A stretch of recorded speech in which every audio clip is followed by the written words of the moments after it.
दमोह आदिवासी किसानों ने शासकीय भूमि पर कब्जे और फसल उजाड़ने का लगाया आरोप, पुलिस से न्याय की मांग।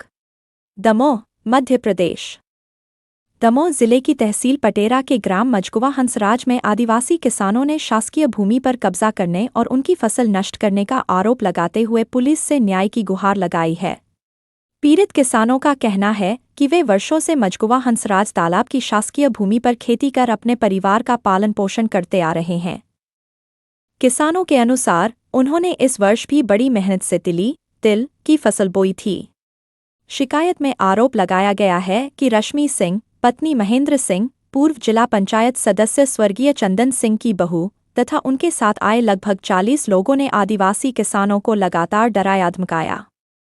किसानों का आरोप है कि उनकी करीब 35 एकड़ तिली की फसल में से लगभग 5 हेक्टेयर क्षेत्र की फसल ट्रैक्टर से जोतकर नष्ट कर दी गई और उस भूमि पर कब्जा कर लिया गया। पीड़ितों का यह भी आरोप है कि विरोध करने पर उन्हें जान से मारने की धमकी दी गई। उनका कहना है कि उन्हें चेतावनी दी गई कि यदि वे दोबारा उस जमीन पर गए तो उन्हें गाड़ दिया जाएगा। घटना के बाद सभी प्रभावित आदिवासी किसानों ने थाना प्रभारी कुम्हारी को लिखित आवेदन देकर पूरे मामले की निष्पक्ष जांच कराने, फसल नष्ट करने और कथित कब्जा करने वालों के खिलाफ कानूनी कार्रवाई करने तथा उन्हें न्याय दिलाने की मांग की है। एसके न्यूज़ के लिए जनपद दमोह से हमारे संवाददाता प्रांजल तिवारी की खास रिपोर्ट। जमीन को जोत करके दोबारा बोनी कर दी गई, जिसमें हम उन लोगों ने कुमारी में जा कर के थाने में ज्ञापन देना, लेकिन थाने के थाना प्रभारी पांडे जी साहब यहाँ पर उपस्थित हुए, यहाँ पर निरीक्षण किया और हमारे तहसीलदार मैडम जी और हमारे एसडीओ साहब हटा वो भी हमारे यहाँ पर उपस्थित हुए, पटवारी आरआई साहब, और उनने एक पंचनामा बनाया।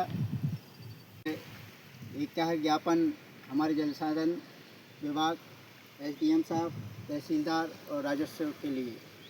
और मैं चाहूँगा यदि जो लोग दबंगाई कर रहे हैं और मतलब अनाप शनाप जो हम लोगों को बरा गला करके जो जातिगत अपमान करने की जो कोशिश करी है, उनके लिए भी मैं अवगत करा देना चाहता हूँ कि हमारे भाइयों के साथ न्याय नहीं होता है, इन लोगों को ज़मीन नहीं मिलता है, तो हम लोग पूरा समाज पूरे ज़िले के अंदर उग्र आंदोलन करेंगे और